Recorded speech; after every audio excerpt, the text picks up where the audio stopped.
Hello everybody, it's Niklas and welcome to this new video on RapidRaw, and in this video we are going to see how to work with mask.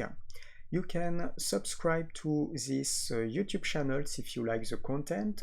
First link on the description.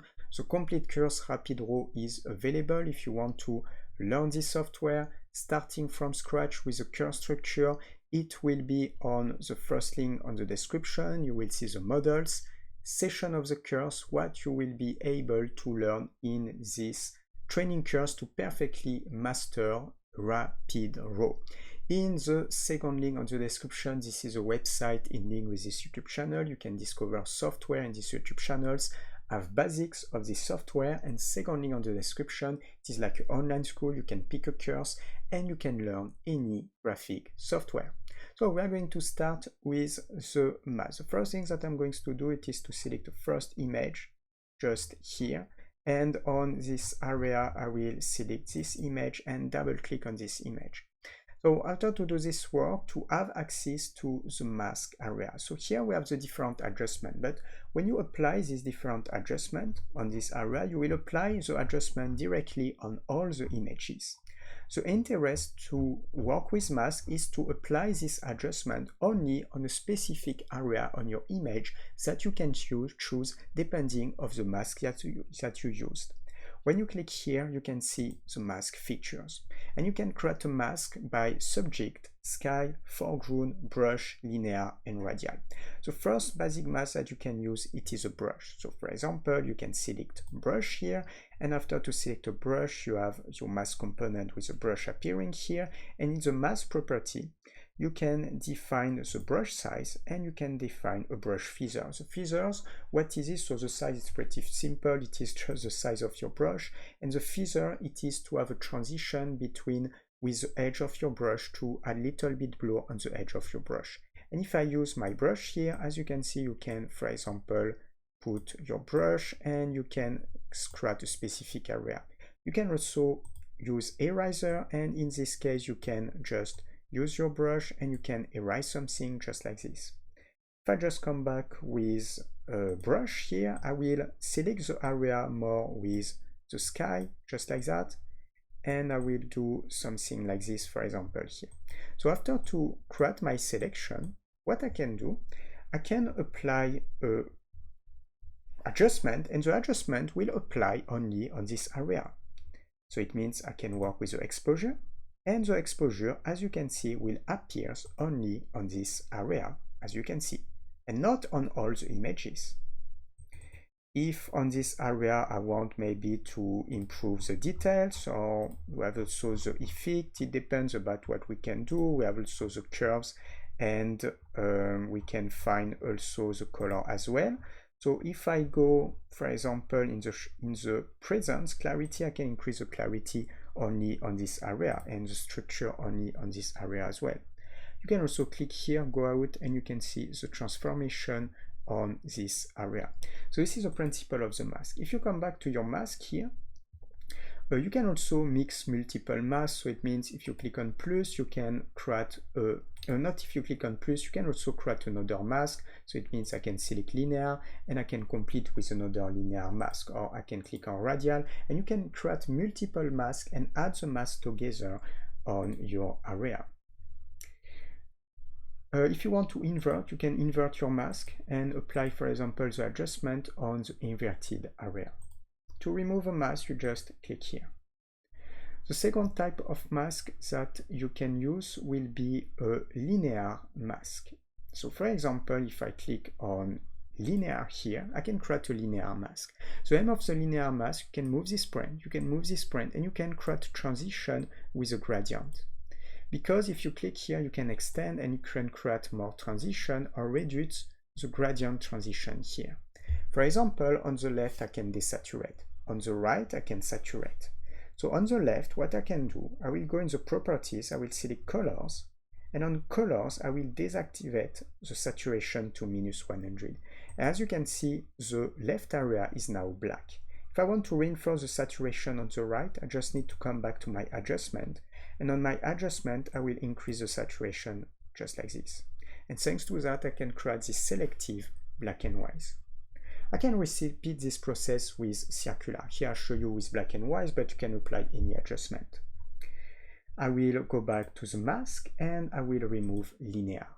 The third mask that you can use will be radial. I have still my high level of saturation on this area. I can click on radial and I can create a radial mask as well. For the radial mask, you can, for example, click on your radial mask, you can adjust the shape. You just need to dragging and moving, for example, the point, just like that. You can also turn your radial mask if you want. You can also select the corner point to dragging and moving like this. And one more time, you can see the feather, so it means less transition or more transition between the edge of your mask. You can also invert the mask. Why? Because if, for example, I go here, I have still, if I go in the color, as you can see, I have still the -100. So if I don't put here, I'm 0. So if I put -100, the black and white will appear here. And I want to be outside. So I need to invert the mask. So we'll go here, invert the mask. And now to invert the mask, as you can see, we have the black and white on outside of the circle and the color inside the circle. I can, for example, extend a little bit, increase a little bit my size, just like this, put maybe here. And if I go on this area, I created this type of selective black and white, for example. Let's just come back to my mask features and I will remove here. You can also make some, I will go right click here and visit the adjustment. You can make change on the sky area. So let's take a look. I will select an element where I want to, for example, adjust the sky. And if I select this one, he will recognize the sky. So when you click here, sky, automatically you just need to wait a little bit here. And analyzing image, and he can define automatically the sky.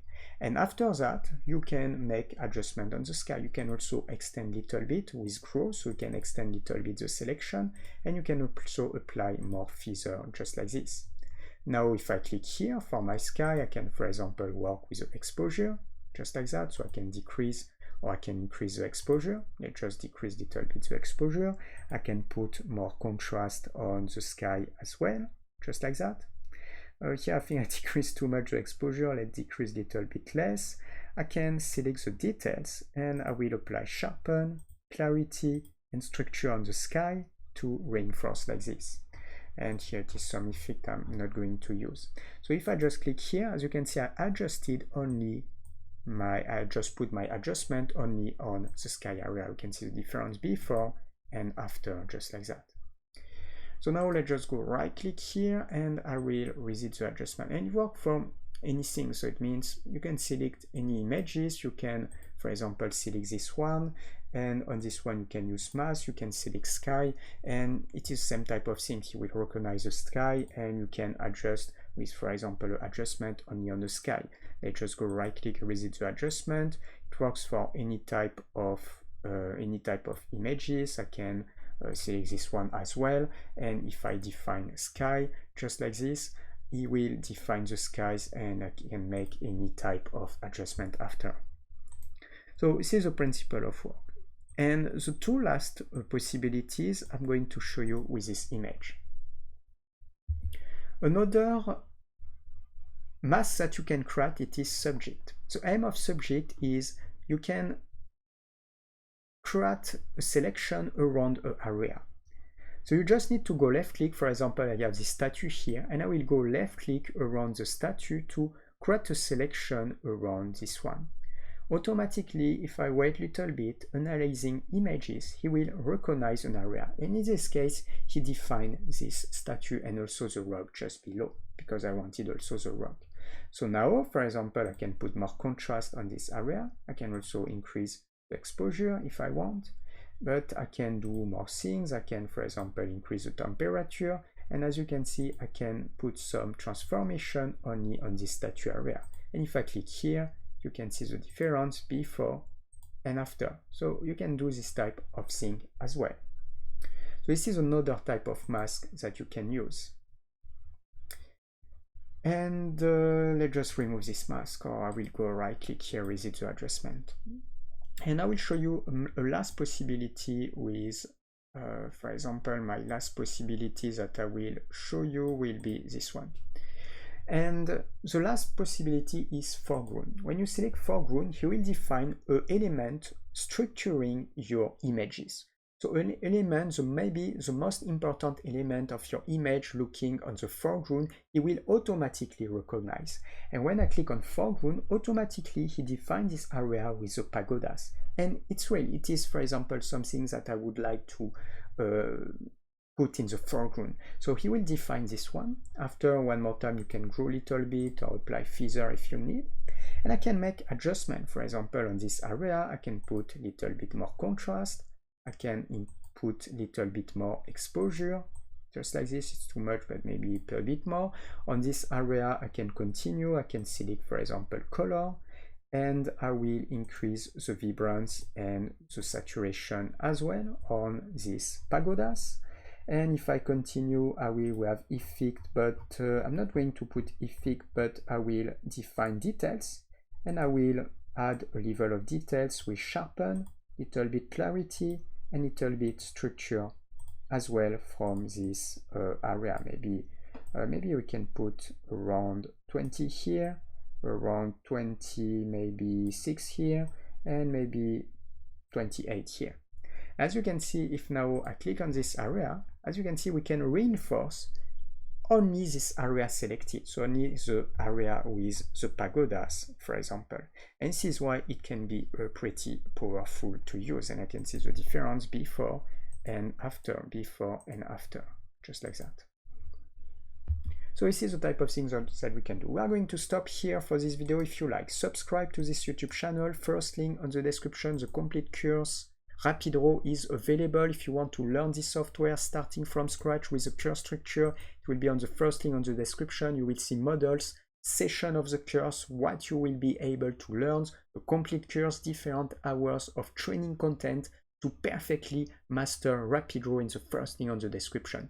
In the second link on the description, this is a website in link with this YouTube channel. You can learn, discover software on this YouTube channel with basics, what are the different use. And second link on the description, it is like an online school. You can pick a course and you can learn any graphic software. And for next video on these channels, see you. Ciao, ciao.